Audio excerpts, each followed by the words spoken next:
تاریخ کی کتابوں کو اٹھائے تو تاریخ کی کتابوں میں یوں ملتا ہے، ایک مورخ ہے مولانا عبد الماجد دریابادی لکھتے ہیں، ایک دن 1928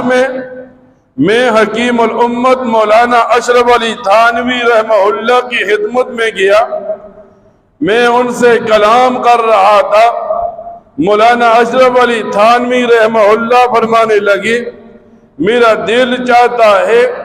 مسلمانوں کے لیے ایک آزاد ملک بن جائے جس میں وہ اپنی عبادات کو خوشی کے ساتھ، آزادی کے ساتھ کر سکے،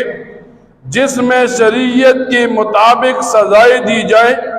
جہاں مسلمان محفوظ طریقے سے رہ رکھے۔ پھر مورخ لکھتے ہیں 1928 کے بعد جب 1930 میں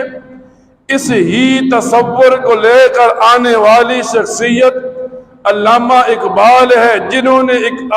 ایک اسلامی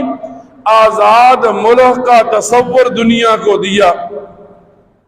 یوں آتا ہے تاریخ کی کتابوں میں، مسلمان کوششیں کرتے رہے، قربانیاں دیتے رہے، یہاں تک کہ 14 اگست کا دن آیا۔ 14 اگست 1947 کو مسلمانوں کی قربانیوں کی وجہ سے اللہ تعالیٰ نے ایک اسلامی ملک مسلمانوں کو دیا۔ اب جب پاکستان بنا، پاکستان کے 2 حصے تھے جو بعد میں ایک بنگلہ دیش بن گیا۔ تاریخ والا لکھتا ہے پاکستان کے اندر قائد اعظم نے مولانا شبیر احمد عثمانی رحمہ اللہ کو جھنڈا لہرانے کی درخواست کی، اور جو بنگلہ دیش بن گیا وہاں مولانا ظفر احمد عثمانی رحمہ اللہ کو قائد اعظم نے جھنڈا لہرانے کی درخواست کی۔ پھر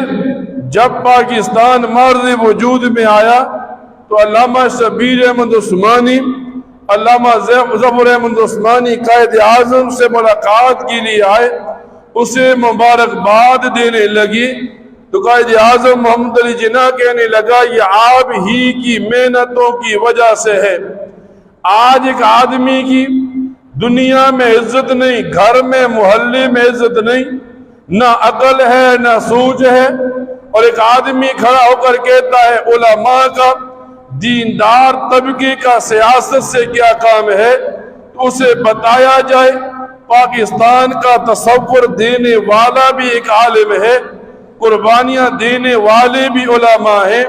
پھر پاکستان کے اندر مسلمانوں کے نظریات کو بچانے والے بھی علماء ہیں۔ آج ایک آدمی اٹھتا ہے اور کوئی بات نہیں ملتی،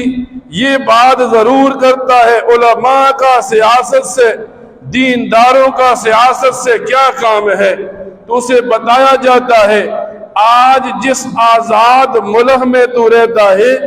یہ ملک علماء ہی کی قربانیوں کی وجہ سے ملا ہے۔ جب آدمی